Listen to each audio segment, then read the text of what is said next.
okay, it tells you how, the frequency.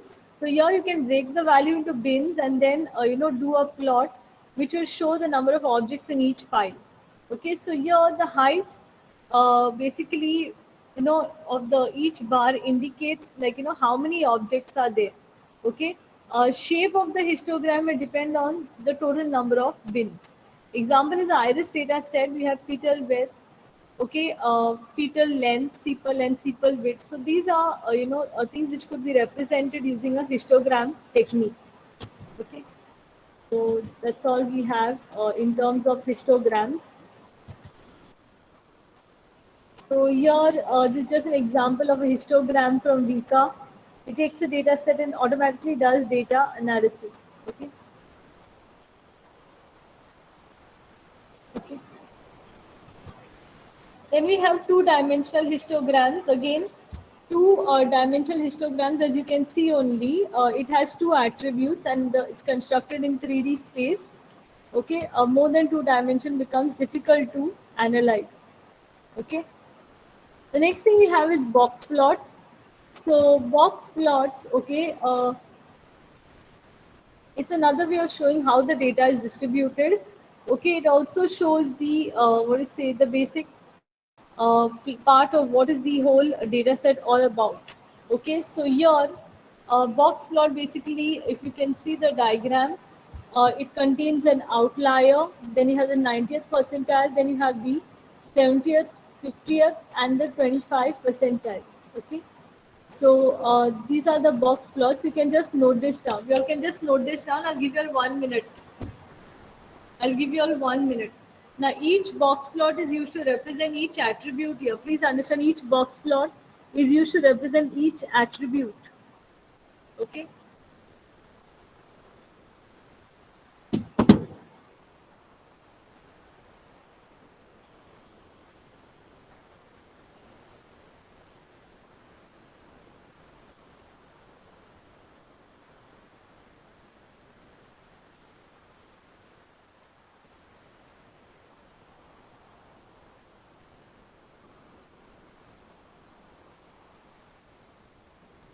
Have you all finished?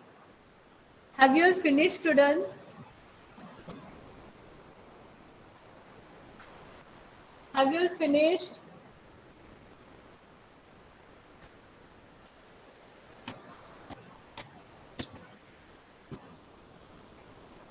When you finish, please drop a message.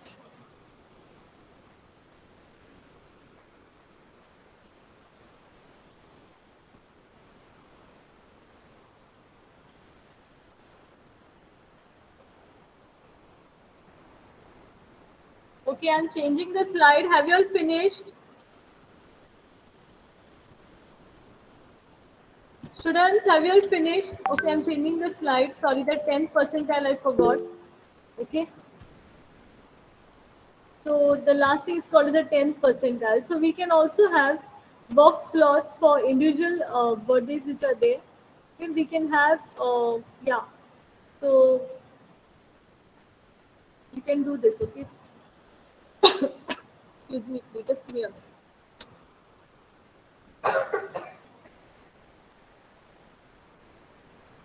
Sorry, students.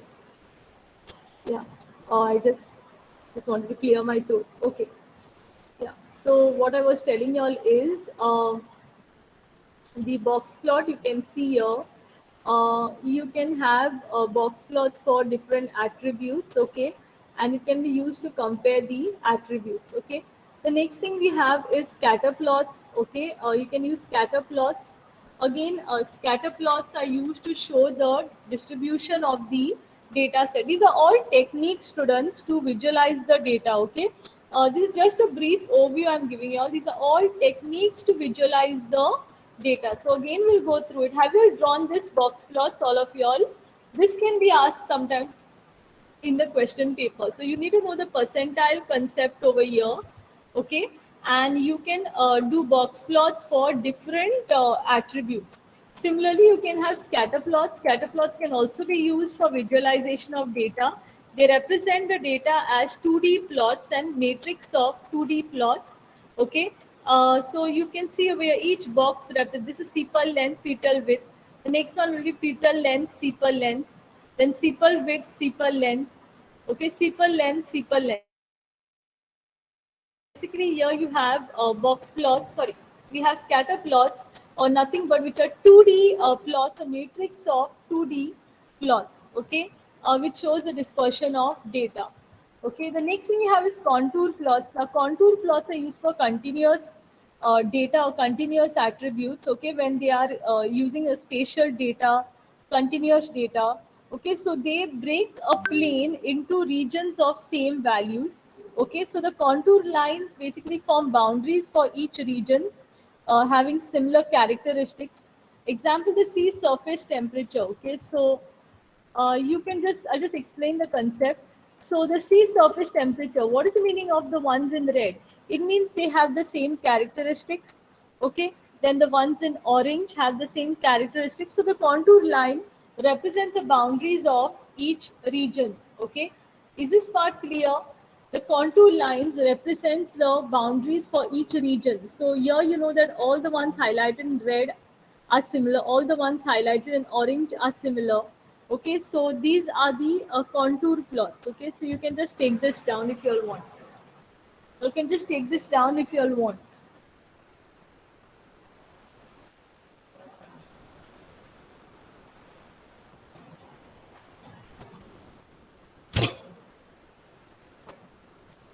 It's just a minute, please.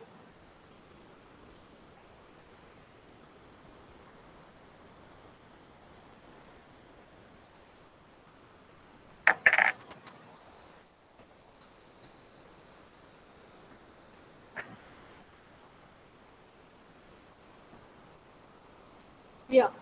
So these are contour plots. Okay. Have you all noted the contents on the previous slide? Have you all noted the contents on the previous slide?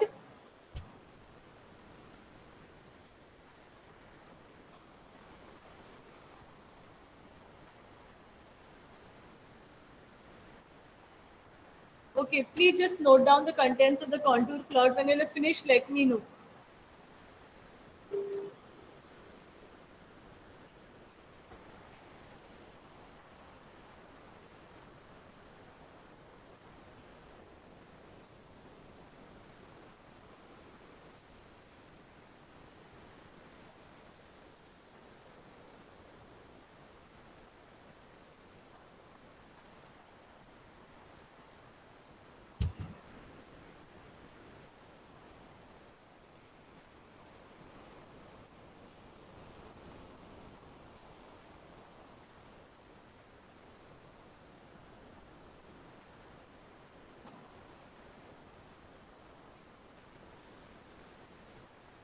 Have you all finished?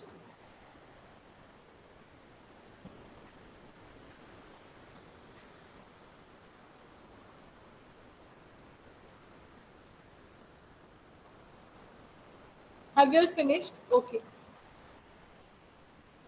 Next, now we have matrix plots. Now these are similar to the scatter plots what we have. Okay.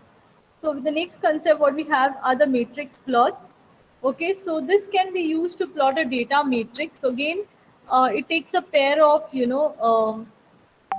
attributes. So over here, the attributes are normalized. Okay, the objects are sorted according to their class. Okay, the attributes are normalized usually, and then we can use basically measures of similarity or distance matrices. Okay, for understanding the relationship among different objects. So what we have here is a matrix plot. Okay, I'll just show you all. It looks similar to scatter plot, but we have lines over here. Okay, so it basically here you can also display the standard deviation. So these are the four attributes, and you can view the same data using a matrix plot, basically, which what do you say plots those lines based on the measures of similarity or dissimilarity measures. Okay, so that is the matrix plot. Okay, again another uh, matrix plot which has been shown up. Okay. The next thing, if you want, you can just take down the matrix plot. I'm sorry, you can just take down the matrix plot if you all want. If you all want.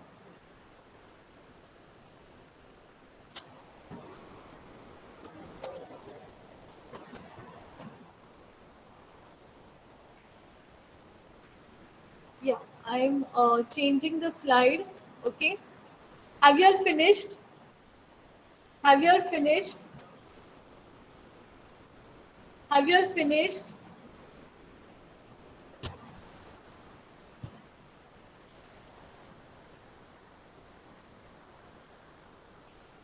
Okay. The next thing, again, this is, sorry. Yeah, sorry. You can close.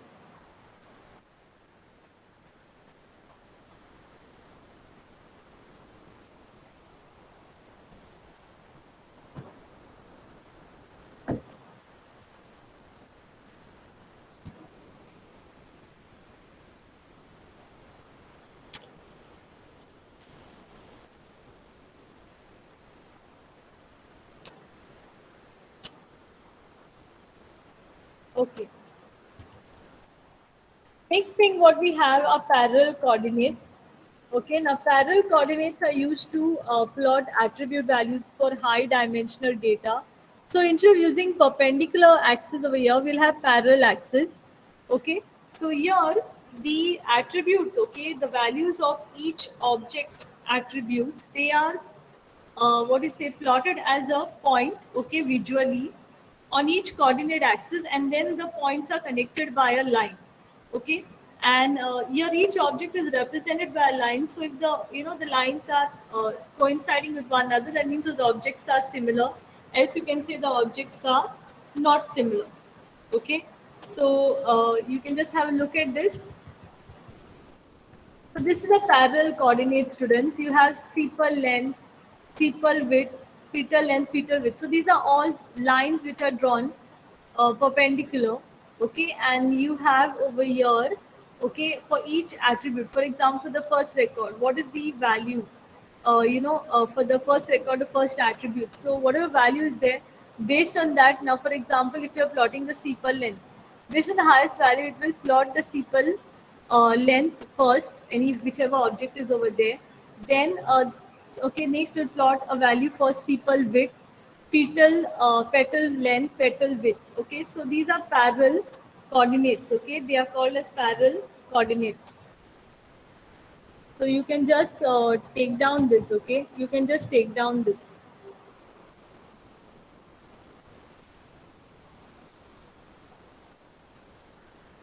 You can take down this.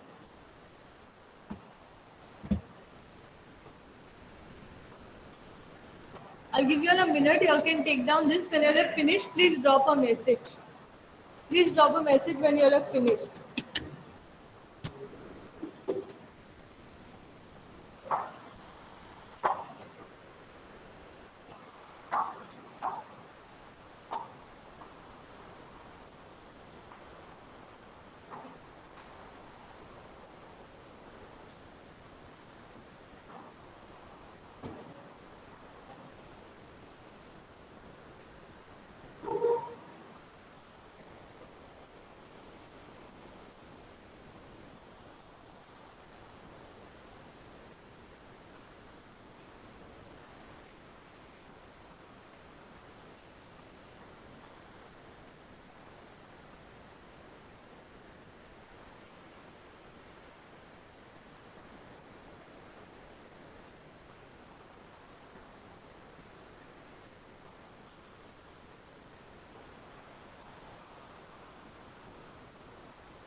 Okay, I'll change the slide.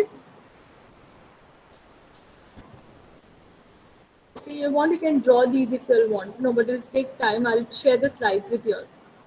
Now, other techniques which we have is star plots and Chernoff faces. So listen carefully. Now the star plots are similar, but here the axes radiate from a central point. So I'll just explain this to you all. Okay. Turn-off faces. Now, what are turn-off faces? Turn-off faces basically your each face, each feature of your face of a human face represents an attribute, okay? And then you use that to plot you use that to plot a given data object. So I'll just show you all the, the diagrams. So look at, these are the star plots. Okay, I'm sorry. This is Iris setosa, Iris versicolor, and Iris virginica. Okay, so if you have these objects which are given over here, so just listen very carefully now. The center point represents, the center point represents it represents the beginning of the axis. So just give me a minute. I'll show this to you all in paint. Okay, just give me a minute. I'll try to show this in paint. Just stop. I'll just show you all in paint how it works. I'll just draw this and show you all. Okay, what exactly is a star plot? It's quite easy. Okay, and anybody can do a star plot. Okay.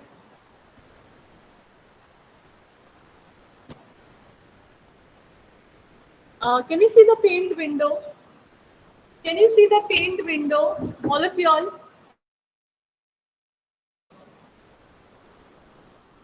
Can you see the paint window? Okay. So the star plot. Let us look at the star plot. I'll show you the parallel axis as well. Okay. So just for record, I'll just put the different things what we have. Let us say we have cluster analysis set. Okay, just give me a 1 minute. I'm just taking a data set for y'all, and I'll show you how we plot it.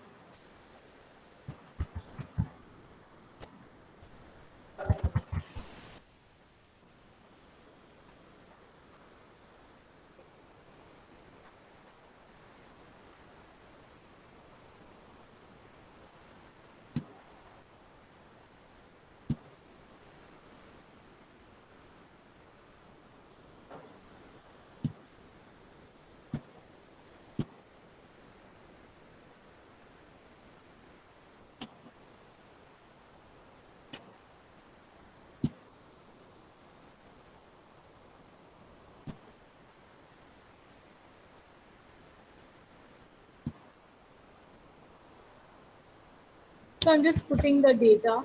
Okay, this is the data what we have. I'm just telling you how we'll do it. Okay, this is the data what we have here.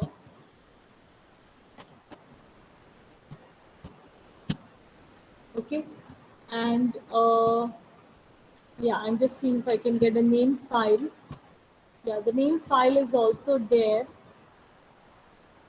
Name file, yeah. So SQL length.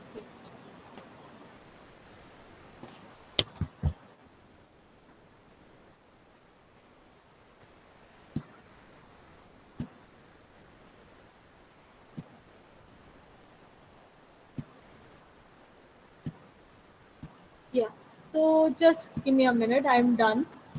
Okay, so this is the attributes which are given. Okay, so the first one is sepal length. The second one is sepal width, petal length, petal width. Okay, so now if I'm going to draw the star plot, okay, so my star plot goes like this. Okay,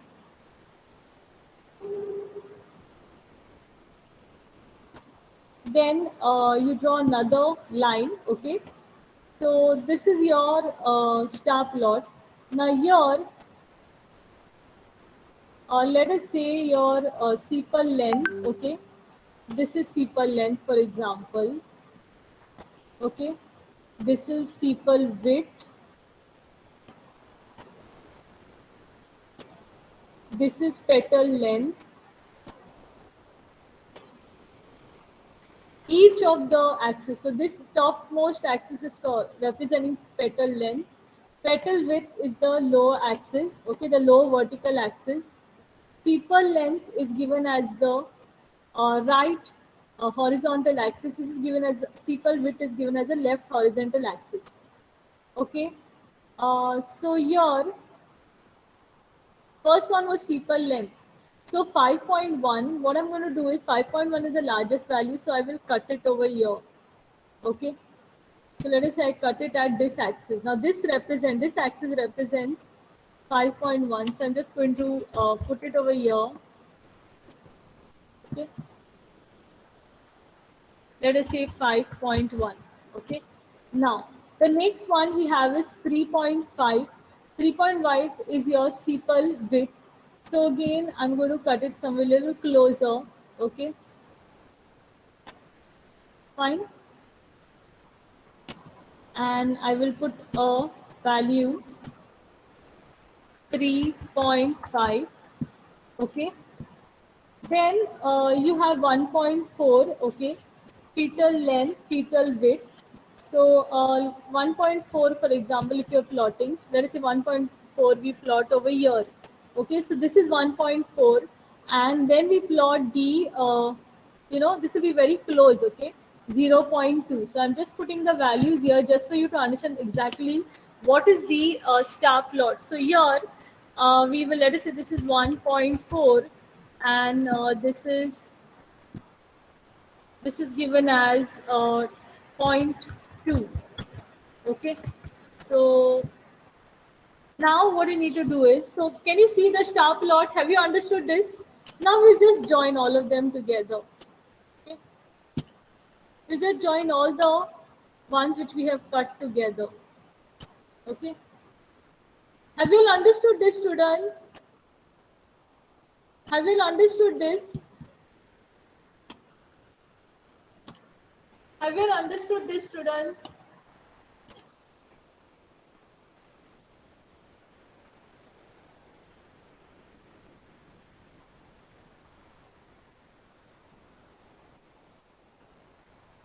Is this part clear, students, to you all? Is this part clear?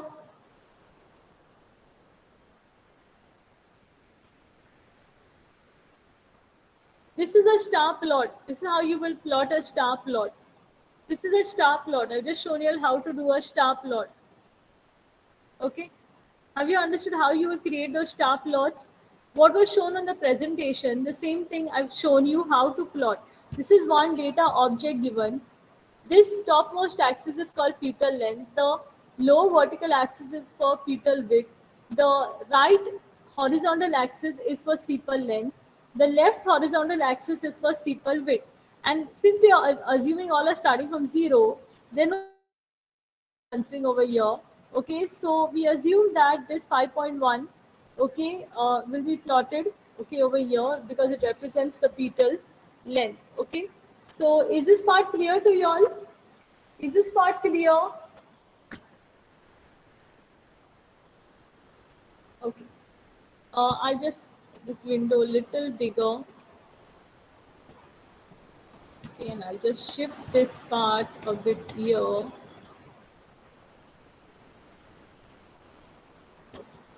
Now I will just take a turn off face.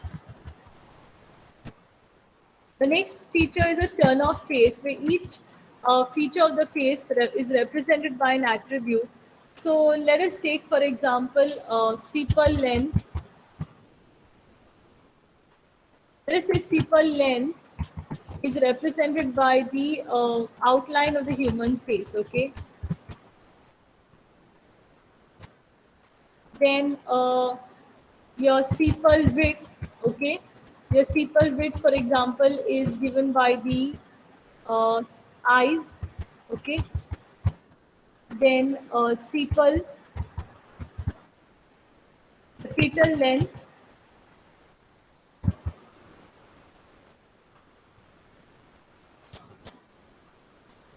okay, is given. I'll just show you all this.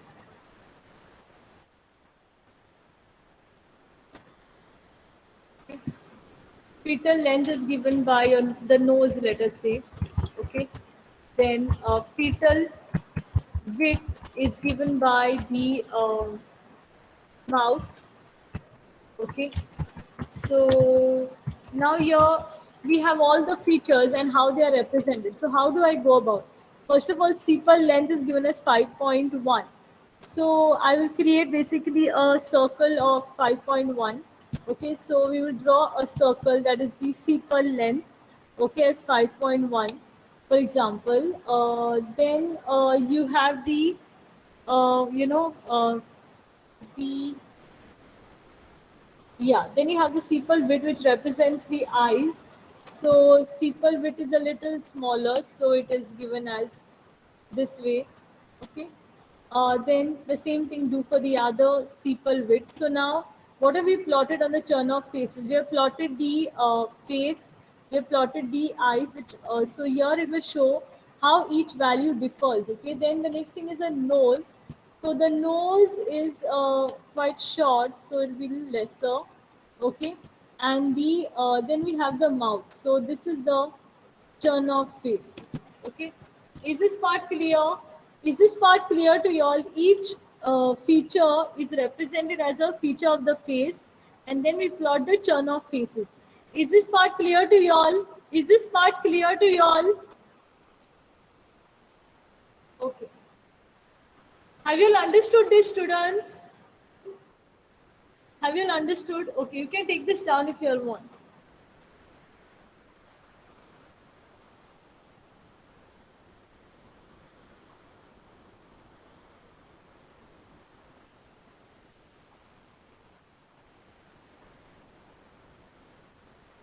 I will finish taking it down.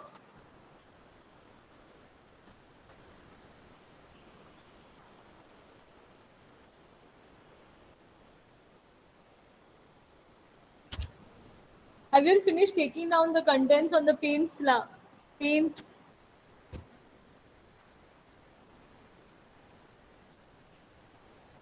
Have you all finished, students?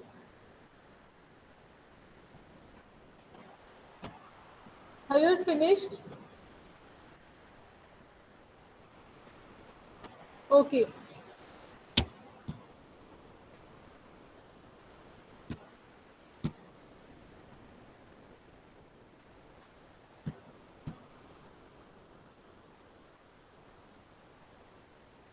So I'll just present the slide again now. So these are your Chernoff faces and the star plots.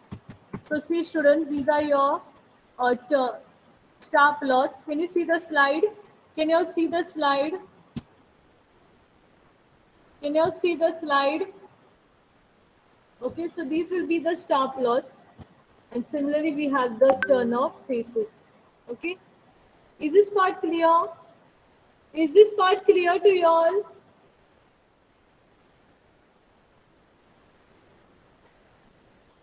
Okay, so I will close the slide presentation. Okay, so I'll just start with a small another topic for now. Have you all understood this, all of you all? Okay.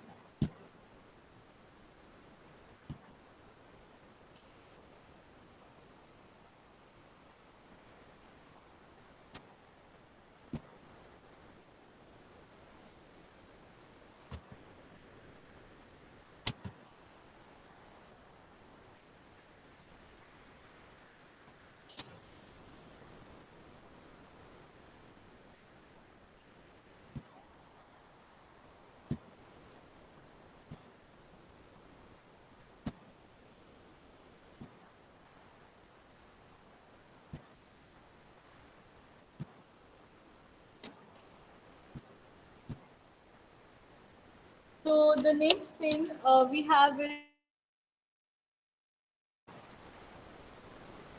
the next thing what we have here is OLAP or online analytical processing. So on online analytical processing, students comes into existence when we talk about data warehousing. First of all, just can you confirm if the slides are visible? Is the slide visible? Is the slide visible? This is called as online analytical processing, and the main component is a warehouse. Okay, so can you see the slides? Okay, so what is a warehouse, students? Okay, a data warehouse basically is a repository of data. Now, the question you will ask me, if data warehouse is a repository of data, then is a data warehouse the same as a database management system, what you'll have done in your course curriculum? No, a warehouse and a DBMS are different because a warehouse is used to store extremely large amounts of data. Okay, tons and tons of data it is used to store. Okay, secondly, a DBMS is used for day-to-day operations, whereas a warehouse is it uses historic data because it needs to make an analysis. Okay, so because of that, a warehouse basically is a large data set, okay, a very, very large data set, and it has a lot of historical data which is needed for decision making as well. Okay, so warehouse is said to be basically, it's given as, yeah, so this all points they have given that it's maintained separately. That means you cannot do any processing on that data. So this is given as a warehouse definition. They call it subject oriented, integrated, time variant, and volatile. So you just take down this definition and then I'll explain each feature. Okay, just take down this definition and then I'll explain each feature for you all. Okay.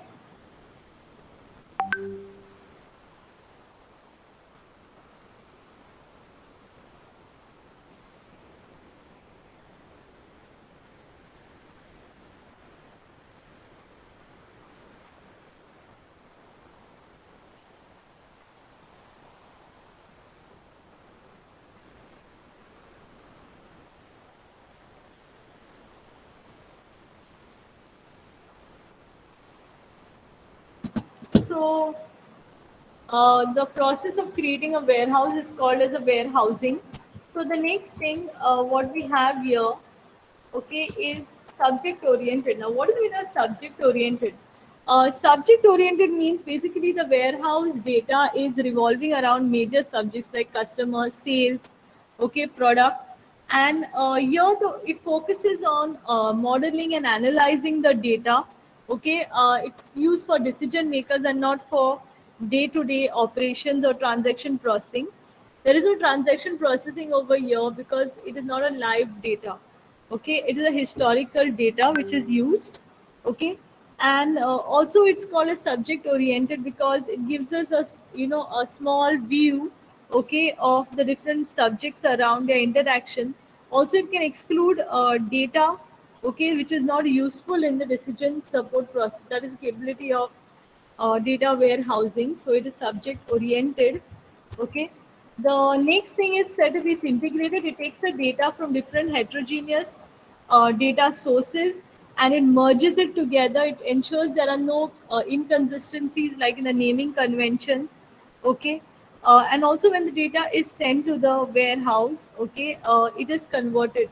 So that is second important thing, that is what do you say, it integrates the data from multiple sources. Okay, the next thing is time variant. It uses historical data. Okay, so each element of the warehouse basically contains a time element. Okay.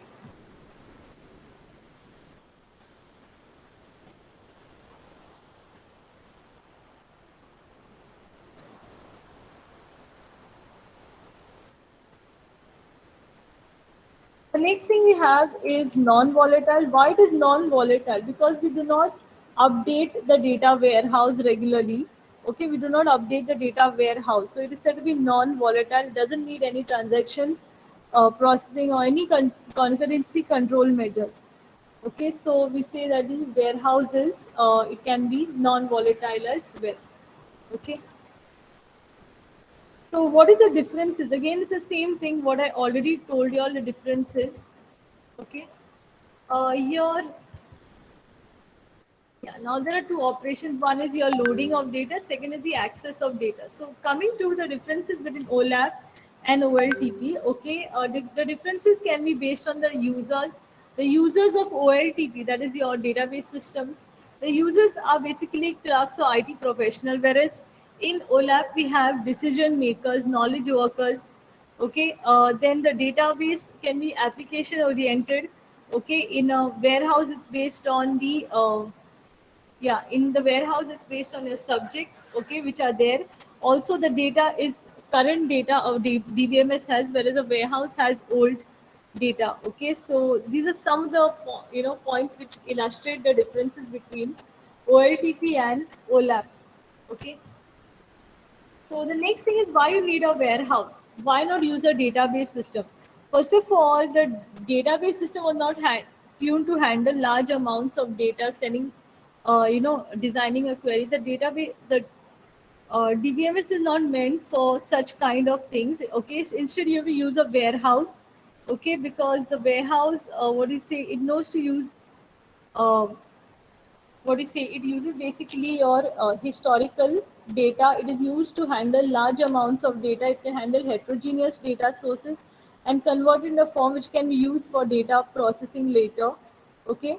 Now, functions which are there, you can have functions like aggregation functions, okay, summarization functions of the data, okay, and different sources may use inconsistent data representation, so that also has to be rectified. Okay, so that is why we need a data warehouse. Okay, so today I'll stop over here. I will just start it with the introduction. We will do much more. Okay, on Wednesday we will take. I will take an online session for you all. Not Wednesday, sorry, Friday. I will just in my lecture, and please do be present because this is not just theory. It has some applicative concepts as well. Okay, so I'll stop over here.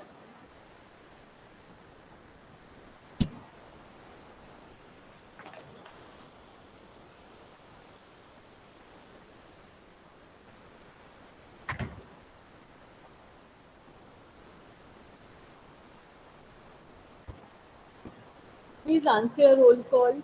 Leanne, Leanne, Wendell, Mehul, Kanish,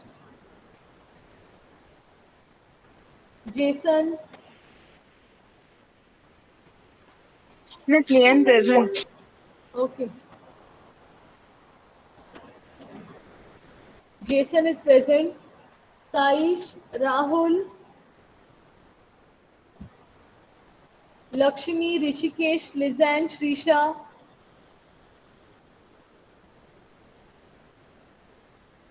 Sheetal, Mahip,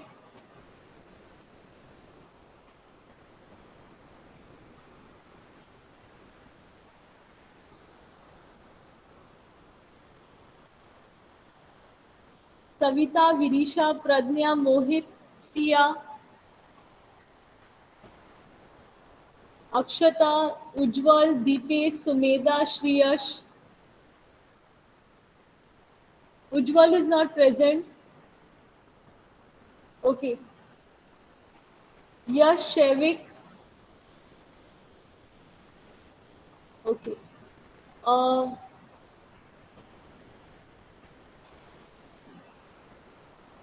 Merlin, Sania, Dattaraj,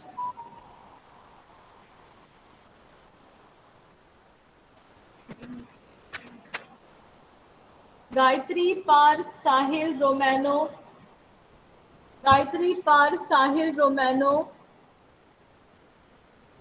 Pranav, Rahil, Nikhil, Purvesh, Adarsh, Manal, Mayuresh,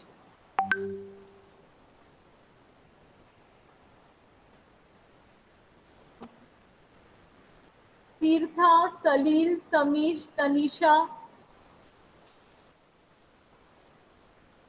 Yash, Sanket, Gunesh, Sheena, Rinki, Anish Keni. Sorry, Sheena is here. Sorry, some first names are put, some are put as surnames. Sujit, Sushrut, Nikhil, Sohan, Aniksha, Ruchita, Sampada, Alison, Saifan, Sadhana, Riya, Atish, Shripad, Lionel, Videsh, Vaibhav, Vanadish. Okay, students, maybe, yeah.